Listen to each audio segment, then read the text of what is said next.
I thought I'd do a little follow-up video about my PEDEGO bike.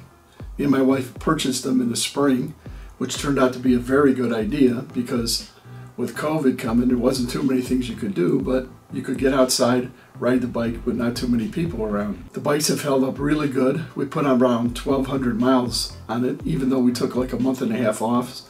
My wife had an accident, no fault of the PEDEGO, just a mishap. Besides a flat tire that I got was totally my fault. Other than a little bit of cleaning and lubing the chains, that's all the maintenance we do, and of course airing up your tires once in a while. These things have held up really good. 90% of the time we ride on the Katy Trail, which is great because it's wide, it takes you through a lot of woods, it's very beautiful. So we get the experience of spring, summer, and now we're in the fall. This is October.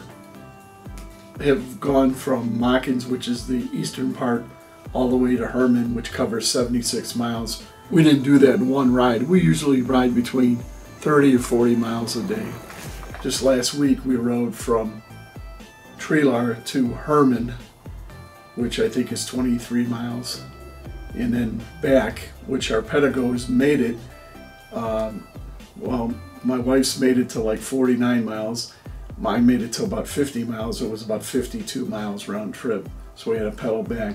Now that's pretty good because those batteries are only supposed to be 60 miles in perfect conditions, and you know, on pavement with no wind, and we actually had wind both ways, kind of a side wind.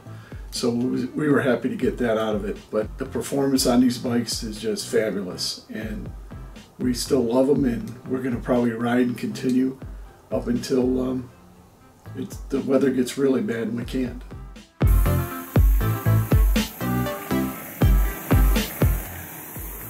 Number one, well built, down to even cable management.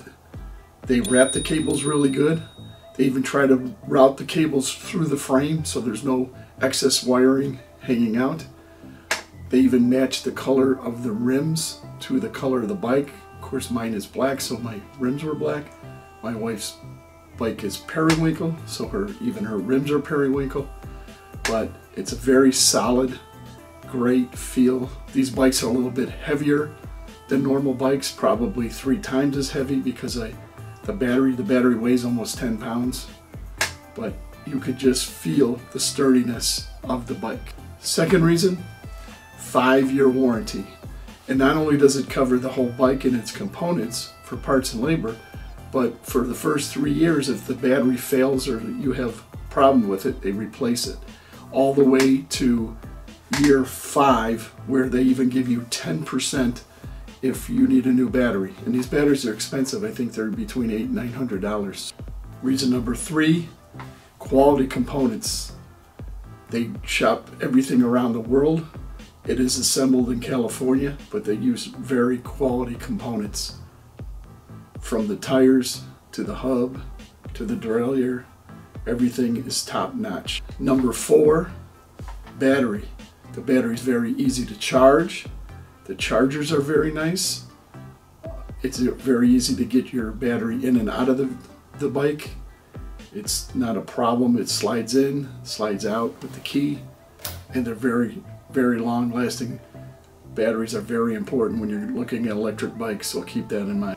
5th, and I think one of the most important things, is it's backed by a dealer. There's a lot of these electric bikes coming on the market where you can buy them online, but if you get a problem, what are you going to do? Ship it back and forth? I mean, I think that is the most important thing. They might be a little bit more expensive, but if you have a problem, you have someone in town to take care of you.